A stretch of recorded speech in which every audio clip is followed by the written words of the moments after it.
السلام علیکم، پروگرام میں آپ کو خوش آمدید۔ آپ سب کو عید کی بہت بہت مبارکباد۔ پاکستان کی معیشت کو جو چیلنج درپیش تھے وہ درپیش ہیں اور درپیش رہیں گے۔ پاکستان کی معیشت کو اس کے پیروں پہ کھڑا کرنے کے لیے حکومت کے پاس جو پلانز موجود ہیں ان پر عمل درآمد میں کتنا وقت لگتا ہے، اور ایک عام آدمی جو اس وقت ریلیف کے لیے ترس رہا ہے اس کو کب تک ریلیف مل سکتا ہے۔ معیشت کو آگے بڑھنا ہے تو کیسے بڑھنا ہے، کئی سوالات ہیں جن کے اب ہم جوابات حاصل کریں گے۔ ہمارے ساتھ ڈاکٹر خاقان نجیب صاحب موجود ہیں، معاشی تجزیہ کار ہیں۔ سر بہت شکریہ آپ کا۔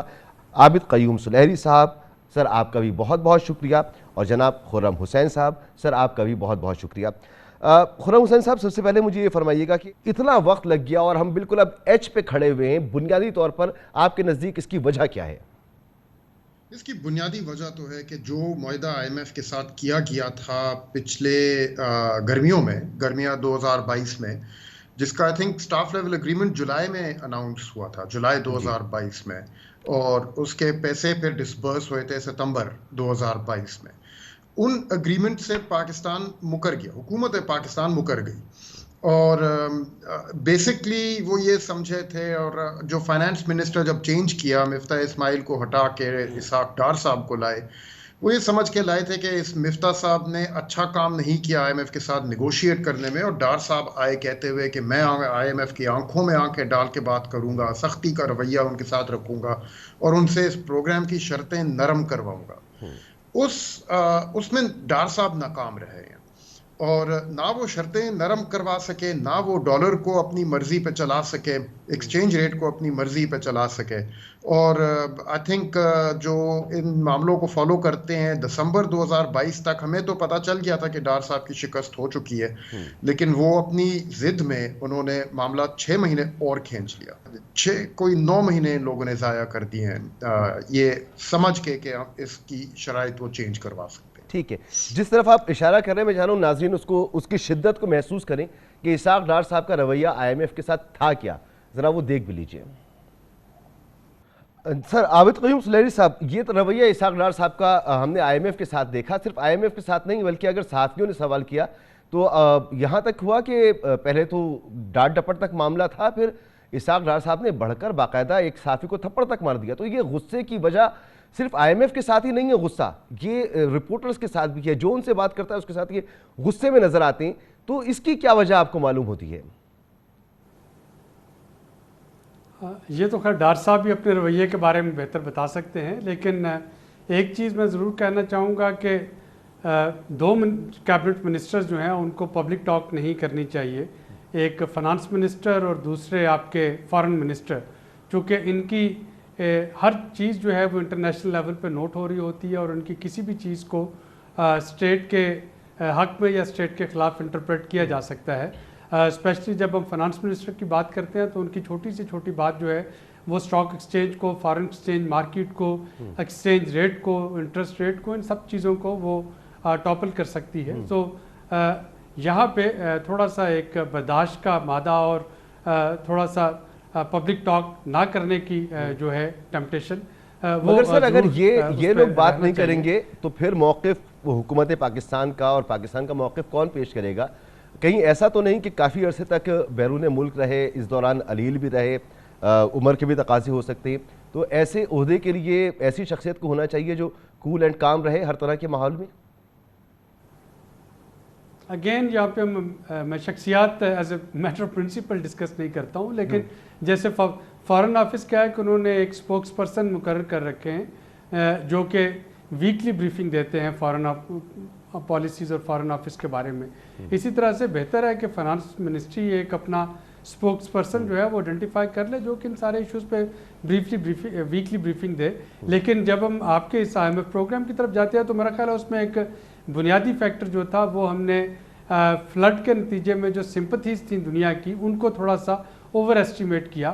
ہمارا خیال تھا کہ جو سپٹمبر کے سپر فلڈز ہیں اس کے بعد ڈالرز کی ریل پیل ہو جائے گی جو کہ مختلف پلیجز آ رہی ہوں گی، لیکن جب آپ نے 9 فیبروری کو دیکھا جو پلیجز تھی جنیوا کانفرنس میں، وہ بھی اس میں سے میجورٹی جو تھی $10 بلین میں سے $8.5 بلین وہ ورلڈ بینک کی اور ADB اور اسلامک ڈیولپمنٹ بینک کی تھی جو انہوں نے IMF پروگرام کے ساتھ لنک کر دی، اور نتیجہ یہ ہوا کہ آج تک کی ڈیٹ پہ ہم صرف $300 ملین ابھی تک ان پلیجز میں سے لے پائے ہیں. تو حکومت یہاں پہ میرا خیال تھوڑا زیادہ ریلائی کر گئی تھی کہ پلیجز آئیں گی اور اس کی وجہ سے ڈالرز جو ہیں وہ آنا شروع ہو جائیں گے, اور اگر ڈالرز آتے ہیں تو IMF کا پروگرام ہو یا نہ ہو کو بہت زیادہ فرق نہیں پڑے گا, کیونکہ اگر آپ کو وہ $10 بلین میں سے کچھ $4-5 بلین بھی آ جاتے تو یہ والا جو شارٹیج پیدا ہوئی تھی ایک دم سے ڈالر انفلو کی وہ پیدا نہ ہوتی.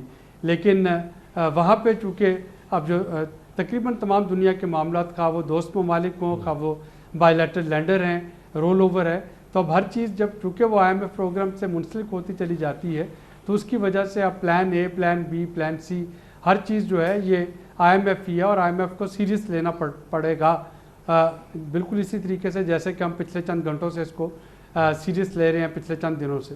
ٹھیک ہے. اچھا ڈاکٹر خاقان نجیب صاحب, یہ جو پلان بی کی گفتگو ہوتی رہی, آپ سے میری پہلے بھی بات ہوئی, آپ نے کہا یہ پلان بی بھی اسی وقت, جس کو پلان بی یہ کہہ رہے ہیں, وہ اسی وقت قابل عمل ہے جب پلان اے یعنی پلان بی نام کی کوئی چیز موجود ہی نہیں ہے. لیکن یہ ایک نیا ہم نے سنا کہ یہ فائنینشیل کونسل بنی ہے جو کہ ملک میں زر مبادلہ لے کر آئے گی. یہ سب کچھ میٹرلائز ہونے میں کتنا وقت لگ سکتا ہے, اور یہ واقعی کیا ہم اس کو پلان بی کہہ سکتے ہیں؟ مسعود بھائی, good to be on your program. سب کو عید کی مبارک, آپ کو بھی thank you for having me. دیکھیں, ایک تو سب سے پہلے بات ہے کہ میں آج جتنی گفتگو کروں گا نا وہ کروں گا فنڈامنٹلز آف پاکستان پہ اور فارورڈ لکنگ پاکستان. ٹھیک ہے.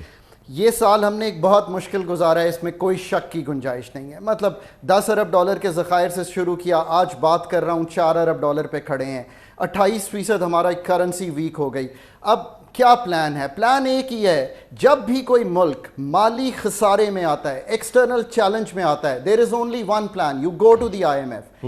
کیوں نہیں پاکستان IMF کر پاتا؟ کیوں مطلب 23 پروگرام پاکستان نے انٹر کیے, ایک مس نومر ہے یہ, انٹر ضرور کیے, پروگرام 13-16 کے علاوہ کبھی بھی کمپلیٹ نہیں کیا. یہی ڈار صاحب تھے, and the reason I know this very well is کہ میں وہاں پہ بیٹھتا تھا, اس پروگرام کو ہم اینکر کرتے تھے, اس کو شیلڈ کرتے تھے. پاکستان کی جو کامیابی ہے وہ تب ہوتی ہے جب ہم کوئی بھی پروگرام جو ہے اس کو سرکموینٹ کرتے ہیں مین آرٹری سے جو کہ کلاگڈ ہیں, یعنی کہ administrative setups, bureaucratic setups, اور ہم اس کو بائی پاس کرتے ہیں. 13-16 کے پروگرام میں میرا جو واٹس ایپ تھا اس پہ سارے لوگ جو تھے they were my best friends, چاہے ہم دبئی پارک ہائٹ میں بیٹھے تھے یا منسٹری میں بیٹھے تھے. سو ایک تو یہ یاد رکھیے کہ IMF پروگرام ہر ملک کے لیے مشکل ہے, پاکستان کے لیے بہت مشکل ہے. اور جب ہم کہتے ہیں کہ ہر چیز ان کی ماننی پڑتی ہے, وہ اس لیے ماننی پڑتی ہے, یہاں آپ اپنا پروگرام سامنے رکھیے. ہم نے جب MEFP ڈیزائن کیا 13 میں, 15 میں, 16 میں, تو آپ یقین کیجئے کہ فرسٹ ٹائم میں آپ کو یہ کہہ رہا ہوں کہ ہم کیو بلاک کے ہی 6ٹھے فلور پہ بیٹھ کے لکھا کرتے تھے یہ MEFP, اور پھر ڈسکس کیا کرتے تھے. اپنی صلاحیت پیدا کیجئے, آپ IMF حل کر دیں گے. اب آپ نے اس کے علاوہ کیا کامیابیاں حاصل کی ہیں؟ آپ نے پاکستان ریمیٹنس انیشیٹو کیا, آپ کی کامیابی تھی. آپ نے انکم سپورٹ پروگرام کو علیحدہ کیا. مجھے بتائیے گا, آپ فرما رہے ہیں کہ ہاؤس ہولڈز کے جاتے ہیں, یہ صلاحیت کا مسئلہ ہے, لیکن حکومت بارہا یہ کہتی رہی ہے کہ اس میں جیو پولیٹکس ہو رہی ہے, اور اس کے بعد وہ امریکی سفیر سے بھی ملتے رہے ہیں, وہ پھر IMF حکام سے بھی ملتے رہے, وزیر اعظم نے بھی ملاقات کی ہے. تو جب وہ ملاقاتیں کر رہے تھے تو اس وقت جیو پولیٹکس غالباً ہمیں نظر نہیں آ رہی تھی. تو یہ جیو پولیٹکس کا مسئلہ ہے یا یہ ہماری قابلیت کا مسئلہ ہے؟ سو یہ شروع ہوتا ہے مسئلہ آپ کی قابلیت, آپ کی صلاحیت, آپ کی ماڈلنگ ابیلٹی اور آپ کی نیگوشیشن پہ. یہ مجھے بتائیے کہ آپ بھی جاتے ہیں کسی سرکار کی ڈپارٹمنٹ میں, کیا آپ کا خیال ہے کہ اتنی چیزیں موجود ہیں؟ نہیں موجود ہیں. اس کے بعد یہ ایک پالیسی لیول کا مسئلہ ہے. پالیسی لیول کا مسئلہ یہ ہے کہ جیسے میں کہتا ہوں on my WhatsApp I need approvals on things so that میں IMF کے ساتھ طے کر سکوں چیزیں. یہ دوسرا مسئلہ ہے. تیسرا مسئلہ ہے جو وہ صحیح کہہ رہے ہیں, اکنامک ڈپلومیسی کا. آپ کا ایک ایگزیکٹو ڈائریکٹر ہوتا ہے جو آپ کو بورڈ پہ ریپرزینٹ کرتا ہے, پھر وہاں پہ آپ کی ساری فرینڈلی کنٹریز بھی موجود ہوتی ہیں, چاہے وہ امریکہ آپ کی کنٹری ہو, چاہے وہ چائنا ہو, چاہے وہ ادر کنٹریز ہوں, ٹرکی ہو, ان سب کو پھر آپ کو ساتھ ملانا پڑتا ہے, تب آپ آگے چلتے ہیں. سو یاد رکھیے کہ IMF پروگرام اس طرح چلے گا. SIFC جو ہے نا, اگر آپ اس کو دیکھیں, اور مجھے اس کے خد و خال بہت اچھی طرح معلوم ہے, اور میں نے اس کو نہ صرف اس کا وہ دیکھا ہے پر اس پہ ڈسکشن بھی کی ہے, وہ یہی کرنے کی کوشش کر رہے ہیں جو میں کہتا ہوں فنڈ کا پروگرام چلانے کے لیے ہم نے 13-16 میں کیا, کہ کلاگڈ آرٹریز ہیں. میں آپ کو مثال دیتا ہوں, ہز رائل ہائنس پاکستان آئے, 2019 کی بات ہے, انہوں نے کہا کہ میں ریفائنری لگانا چاہتا ہوں. آج میں آپ سے بات کر رہا ہوں, آج بھی میں کہہ رہا ہوں کہ ہمیں ریفائنری لگانی چاہیے. There are two low hanging fruits here, اس لیے کہ جنہوں نے انویسٹمنٹ کرنے آنا ہے آپ کے ملک میں, جو SIFC کا پلان ہے وہ کیا ہے کہ آپ سرکموینٹ کرنا چاہ رہے ہیں, آپ بائی پاس کرنا چاہ رہے ہیں کلاگڈ آرٹریز کو. اسٹیبلشمنٹ کی سپورٹ آئے گی, یہی ہم نے FATF میں کیا تھا. That is your plan B along with other dates جو آپ نے اٹھانے ہیں. یعنی کہ پلان اے کی کنٹینیوشن ہو سکتی ہے, پلان اے کے بعد ہماری جو سکسیس ہے وہ اس کا پاتھ ہو سکتا ہے. خرم حسین صاحب, ہو گیا IMF پروگرام, ناؤ اب ہمیں کیا کرنا ہے مزید آگے؟ چند مہینوں کی مہلت ملے گی پاکستان کو. اٹ ڈز ناٹ مین کہ پاکستان کے مسئلے حل ہو چکے ہیں. اٹ جسٹ مینس کہ ابھی جو ڈیفالٹ ہمیں لگ رہا ہے کہ ستمبر, اکتوبر, نومبر, دسمبر, ان مہینوں میں پاکستان جو ہے وہ ڈیفالٹ کی کھائی میں گر جائے گا, وہ بات کچھ مہینے آگے چلی جائے گی. That's all it means. اگلے جون آلموسٹ گارنٹیڈ ہم لوگ دوبارہ سے یہی گفتگو کر رہے ہوں گے, اینڈ دوبارہ سے ہم لوگ ایک ڈیفالٹ کی کلف کے کنارے کے پہ کھڑے ہوئے ہوں گے. تو یہاں سے آگے اب ہم نے یہ کرنا ہے کہ بیسکلی اس پروگرام کی لاسٹ ریلیز کے فوراً بعد جو بھی پاور میں آتا ہے, کیونکہ مڈ اگست میں تو ایک نئی حکومت آئے گی پاکستان میں, شاید اس سے پہلے آ جائے, وی ڈونٹ نو, بٹ جو بھی اب اگلی حکومت آئے گی, اگر وہ ایکسٹینڈیڈ انٹرم کیئر ٹیکر ہے یا نارمل کیئر ٹیکر ہے, وی ڈونٹ نو, لیکن جو بھی اگلی لانگ ٹرم گورنمنٹ آئے گی پاکستان میں, ان کو فوری طور پہ ایک فریش IMF پروگرام میں انٹر کرنا پڑے گا پاکستان کو. تو اس کے فوراً بعد ایک اور پروگرام انٹر کرنا ہوگا. مجھے نہیں لگ رہا, اور تمام جو میری ایکسپرٹ سے باتیں ہوئی ہیں, کسی کو نہیں لگ رہا کہ اس کے علاوہ اور کوئی راستہ ہے ابھی پاکستان کے لیے. آپ کے باقی جو دو گیسٹ ہیں ان سے بھی آپ بے شک پوچھ لیں, عابد صاحب, حقان صاحب, if they believe کہ another program is necessary after this one. ٹھیک ہے سلیل صاحب, آپ بھی فرمائیے گا کہ اس پروگرام کے فوری بعد ہمیں ایک اور IMF پروگرام میں جانا ہوگا جیسے خرم صاحب فرما رہی, اور اگلا پروگرام جو ہوگا وہ کیا ہمارے لیے آسان ہوگا کیونکہ ہم ایک مرتبہ کافی شرائط پوری کر چکے ہوں گے تو IMF کی, تو اگلا پروگرام آسان ہوگا, اور پاکستان کی عوام کے لیے کیا پھر جو مہنگائی ہے, جو دیگر مسائل ہیں, اس میں کمی ہوگی اگلے پروگرام میں جانے کے لیے, یا مزید بڑھ جائیں گے یہ مسائل؟ جی دیکھیں مسعود, یہ جو مہنگائی ہے یا جو گروتھ کی جو بات ہے, یہ کمپلیٹلی ڈفرینٹ چیز ہے. مہنگائی تو رہے گی, مہنگائی ایڈمنسٹریٹو میئرز کی وجہ سے بھی ہے, مہنگائی ہماری بیڈ پالیسی چوائسز کی وجہ سے بھی ہے, اور مہنگائی جو ہے وہ کچھ رائٹلی جب ہم کنسالیڈیٹنگ پالیسی لے کے آتے ہیں جو کہ آپ کے انٹرسٹ ریٹ کو بڑھاتی ہیں, جس کی وجہ سے آپ کے روپے کی قیمت جو ہے وہ گر رہی ہوتی ہے, تو اس کی وجہ سے بھی مہنگائی آتی ہے. تو مہنگائی کا فیکٹر جو ہے وہ تو اپنی جگہ پہ رہے گا.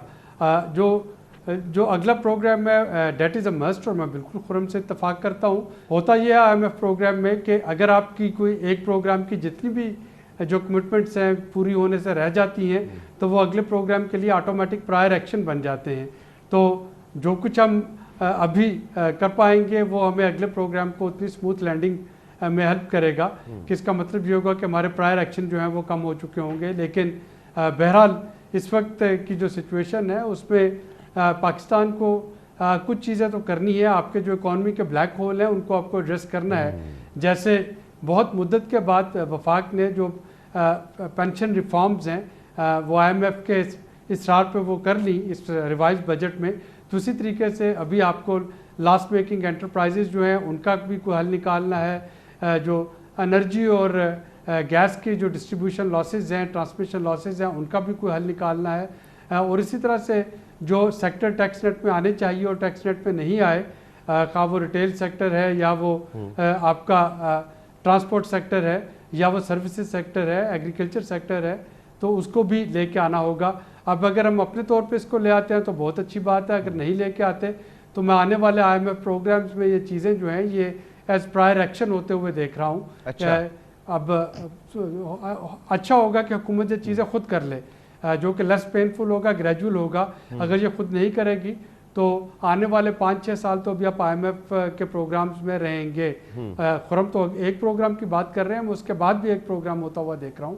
تو یہ ساری چیزیں جو ہیں یہ ان پروگرام کا حصہ بنتی چلی جائیں گی اگر ہم خود سے نہیں کریں گے. ٹھیک ہے. اچھا خاقان نجیب صاحب، جیسے کہ سلیری صاحب فرما رہے ہیں کہ اگلے پروگرام کے لیے پھر جو ہماری ریفارمز جو ہمیں کرنی چاہیے خود سے کر لینی چاہیے تھیں، ہو سکتا ہے کہ آئی ایم ایف کی شرائط میں وہ شامل ہو، پاور سیکٹر ہو، قومی ادارے جو نقصان میں چل رہے ہیں وہ ہوں، ٹیکس ریفارمز کرنی پڑیں، کچھ مشکل فیصلے کرنے پڑیں. ملک میں تو اس کی ضرورت بہت عرصے سے محسوس کی جا رہی ہے اور اس کے لیے ایک میثاق معیشت کی بات کی جاتی ہے. میثاق معیشت کے لیے آپ کیا سمجھتے ہیں کہ کن عوامل کا ہونا ضروری ہے؟ بات تو ضرور کی جاتی ہے لیکن یہ ہو نہیں پاتا. مسعود، پہلے تو یہ بات ہے کہ آپ کو کانٹورز آف دا پروگرام جو ہیں وہ طے کرنے شروع کر دینے چاہیے. انٹرم گورنمنٹ کو بھی انگیجڈ رہنا چاہیے آئی ایم ایف کے ساتھ اور کوشش کرنی چاہیے کہ جو مالیاتی خسارہ ہے وہ ویسے چلائیں کہ آپ آئی ایم ایف کو جب سپٹمبر کے نمبر شیئر کریں تو دے فیل کمفرٹیبل کہ آپ ٹھیک چل رہے ہیں. یہ میں اس لیے کہہ رہا ہوں کہ انٹرم سیٹ اپ کو بہت سے ڈالرز پک اپ کرنے پڑیں گے کیونکہ آپ کو 5 سے 6 ارب ڈالر اگلے دسمبر تک بٹوین جولائی اینڈ دسمبر پے کرنے ہیں. اور جیسے ہی نئی گورنمنٹ آتی ہے، کیونکہ میں 2-3 دفعہ یہ کر چکا ہوں، جب منڈار صاحب واقع تو میں نے انہیں کہا تھا کہ فوری طور پہ فنڈ کے پروگرام میں چلے جائیں. ہم مہینے میں پروگرام میں لے گئے تھے پاکستان کو، تو 1 مہینے کے اندر آپ پروگرام میں لے جائیں. We were well prepared at the time. ابھی پی ٹی آئی کے ٹائم میں بھی ہم چلے جاتے، تھوڑا سا ڈیلے ہو گیا بٹ پر یہ کریں تب اگر آپ کے پاس ایک پروجیکٹ ٹیم ہو to run the I M F programme. آپ پھر آئی ایم ایف پروگرام کو نہیں کر پائیں گے بیکاز جتنی کوآرڈینیشن ملکوں کو ضرورت ہوتی ہے، اور یہ پاکستان کی بات نہیں ہے. ابھی میں اور پھر میں ذکر کروں گا، آپ مذاق کر دیں گے، بیگم کا ذکر کروں گا کہ ایک ہی ہے، تو وہ سری لنکا کو ایڈوائز کر رہے ہیں، ان کو بھی دقت آ رہی ہے اس کو سارٹ کرنے میں. Countries all over the world find it difficult program کی ڈیزائن، امپلیمنٹیشن، نیگوشیشن، اس کے اتنے کوانٹیٹیو ٹارگٹس ہوتے ہیں. اب یہ سب، اور آپ مسعود صاحب آپ چاہتے ہیں کہ پروگرام بہت ٹاپ ہیوی نہ ہو. آپ یہ کیوں چاہتے ہیں؟ تاکہ آپ پروگرام کو کمپلیٹ کر سکیں. اگر آپ ٹاپ ہیوی پروگرام نہیں چاہتے تو پھر آپ کیا چاہتے ہیں؟ آپ چاہتے ہیں کہ آپ نیگوشیٹ کریں اس پروگرام کو اتنا ایسٹیوٹ ٹیم کے ساتھ کہ وہ پاور سیکٹر، فزیکل، مانیٹری وہ ٹارگٹ سیٹ کرے جو ڈویبل بھی ہوں تاکہ آپ پروگرام میں رہیں. بٹ اصل کہانی فرق ہے مسعود صاحب. یہ تو ہے کہ آپ 3 سال کا پروگرام لیں، آپ یہ کریں. اب وہ وقت ہے جس دن آپ نے ڈیسائیڈ کرنا ہے ایز اے کنٹری کہ کیا نومبر کے جو اگلے الیکٹورل سائیکل ہے اس میں آپ نے ٹیکس کے نظام کو ٹھیک کرنا ہے، آپ نے ایکسپینڈیچر کے نظام کو ٹھیک کرنا ہے، آپ نے اپنی پیداواری صلاحیت کو ٹھیک کرنا ہے، آپ نے اپنی S O Es 212 S O Es ہیں. I have written 3 books on this. یہ ہمارا اکنامک ریفارمز یونٹ تھا، وہ وہاں پہ پڑھی ہوئی ہیں.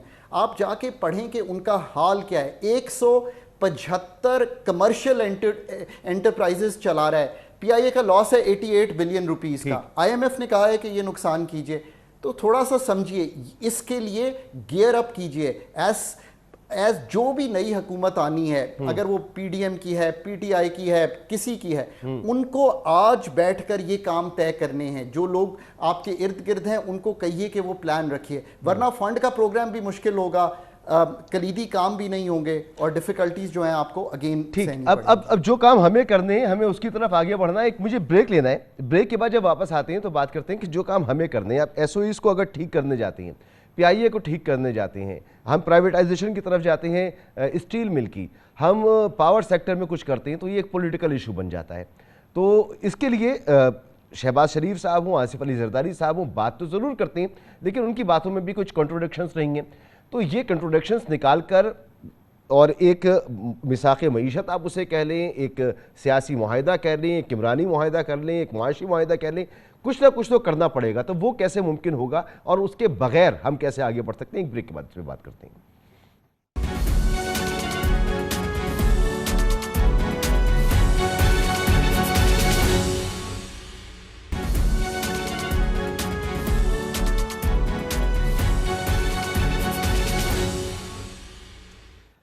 Welcome back. سر سلیری صاحب، بریک سے پہلے جیسے بات ہو رہی تھی تو کمپٹنس کا تو مجھے نہیں لگتا کہ ایشو ہونا چاہیے.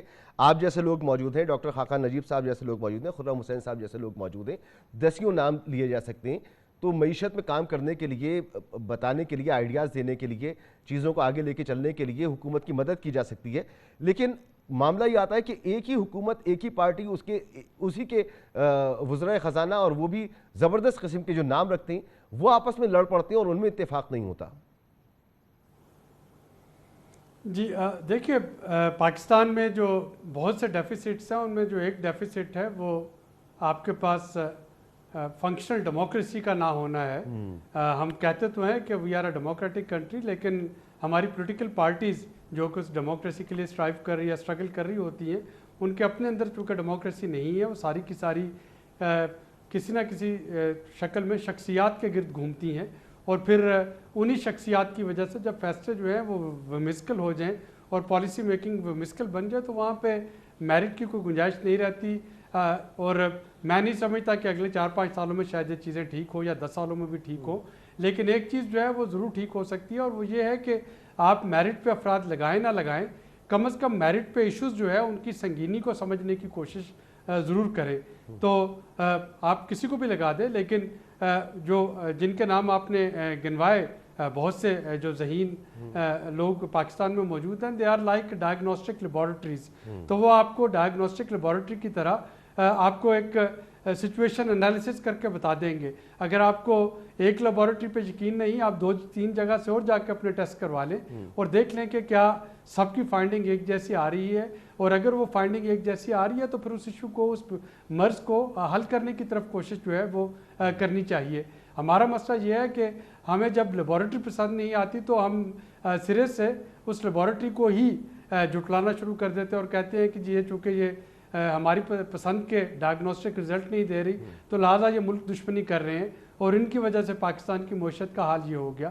تو شاید یہ ایک سوچ کا فقدان ہے اور سوچ پہ کام کرنا ہے ہمیں. اگر میں یہ وش کروں کہ یہ فوری طور پہ پولیٹیکل پارٹیز میں ایک میرٹ کلچر آ جائے گا اور یہاں پہ وہ میرٹ پہ کیبنٹ ممبران کو لگانا شروع کر دیں گے تو مجھے معلوم ہے کہ ایسا نہیں ہوگا لیکن یہ ضرور ہونا چاہیے کہ وہ جن کو بھی لگائیں کم از کم ان کو یہ تلقین کی جائے کہ جو اس وقت ہمارے ہاٹ سپاٹس ہیں جو سورنگ ایشوز ہیں جب ان کی طرف ان کی توجہ مبذول کروائی جائے تو ان کو ایڈریس کرنے کی وہ کوشش ضرور کریں. ٹھیک ہے ڈاکٹر خاقان نجیب صاحب یہ ہونا تو بالکل چاہیے لیکن یہ تو اس وقت ہو پائے گا نا کہ جب ہمارے ہاں ایک فنومنا ہے کیپچر ایلیٹ کا بڑا حصہ چلا جاتا ہے ان لوگوں کے پاس جو بڑی بڑی زمینیں رکھتے ہیں ان کو ہر طرح کی مراحت حاصل ہوتی ہیں اس نام پر کہ ہمارے پاس فوڈ سیکیورٹی جو ہے وہ ہماری انشور رہے. ہاری کا نام لیا جاتا ہے کسان کا نام لیا جاتا ہے لیکن اس کی نام پر بڑے زمیندار جو ہیں ان کو مراحت ملتی ہیں. اسی طرح شوگر انڈسٹری ہے اسی طرح پاور سیکٹر ہے اسی طرح سے تو چند خاندانوں کی بات کی جاتی ہے پاکستان میں بہت عرصے سے. تو یہ مسئلہ بھی تو ایڈریس کرنے کی بہت ضرورت ہے نا. یہ مسئلہ کیسے ایڈریس ہوگا کیونکہ پولیٹیکل پارٹیز میں بھی وہی لوگ ہیں بیوروکریسی میں بھی وہی لوگ ہیں ہر پاور کوریڈور میں آپ کو وہی لوگ ملیں گے. یہ مسئلہ اس طرح حل ہوگا مسعود بھائی کہ آپ ریئلائز کریں کہ جس دہانے پہ کھڑے ہیں پاکستان کا ایک ایگزسٹینشل ایکنامک تھریٹ ہے. یہ میں اس لیے نہیں کہہ رہا کہ میں کوئی چاہتا ہوں کہ لوگ گھبرائیں بٹ اگر $4 ارب کے ریزروز ہوں اگلے سال $23 ارب اکٹھے کرنے ہوں اتنا بڑا خسارہ بجٹ کا رن کر رہے ہوں پیداواری صلاحیت کمزور ہو ایگریکلچر نیچے ہو انکم ٹیکس لے نہیں سکتے ایگریکلچر سے تو آپ کو تشویش تو ہونی چاہیے نا کہ آپ کے بچے کیا کریں گے. اب میں آپ کو ایک اور بات بتاتا ہوں کہ اگر آپ کی ورلڈ سے امیر لوگوں کی کمپیئر کی جائے تو آپ کی ورلڈ حیثیت 1/3 رہ گئی ہے پچھلے 5 سال میں. $100 کا جو ڈالر ہے وہ $300 کے قریب آیا. تو آپ خود سمجھیے کہ ملک اس طرح اب چلے گا نہیں. نہیں چلے گا. دیکھیں نا ڈاکٹر صاحب بالکل ٹھیک ہے ہم نے پورے پروگرام میں بات نہیں کی پورا پروگرام ہو گیا. ہم پہلے سے ٹیکس دیتے چلے آ رہے ہیں اس دفعہ پھر جب ٹیکس لگایا گیا تو ہم ہی پر جو تنخواہ دار طبقہ ہے ہم ہی پر مزید ٹیکس لگا دیا گیا. تو ایک انتہا ہوتی ہے نا ہماری ڈالر کی قیمتیں کم جا رہی ہے مہنگائی اوپر ہو رہی ہے انکم کم ہو رہی ہے نوکریاں کم ہو رہی ہیں اور جو پہلے سے ٹیکس نیٹ میں موجود ہیں انہی پر آپ ٹیکس لگائے چلے جا رہے ہیں. تو ایک سیچوریشن ایک وقت آتا ہے نا یہاں پر اس سے آگے آپ نہیں جا سکتے. تو یہ تو بڑا سمپل ہے، آپ نے بالکل مطلب کلیدی بات سامنے رکھی ہے. یا میں پاکستانیوں سے کہوں کہ وہ پیسے جمع کر دیں مجھے ڈومیسٹک ریسورس موبلائزیشن میں، یا میں آئی ایم ایف سے اور ورلڈ بینک سے پیسے مانگتا پھروں، یا پاکستانی بینکوں سے لے کے اپنا جو خسارہ ہے وہ پورا کروں. اب آپ ذرا دیکھیے، نمبر سے بات کرتے ہیں. 2200 ارب روپے میں نے لکھا ہے اکنامک سروے میں. اگر میں پالیسی میکر ہوں پاکستان کا، آئی ایم ایف آپ کو کیا کہے گا کہ یار بہت اچھا ہے، 2200 روپے کے ٹیکس کنسیشنز اور ایگزیمپشنز ہیں، ختم کیجئے. اب پاکستان میں 3 ارب روپیہ، یہ نوٹ کر لیں figure, agriculture income tax collect ہوگا.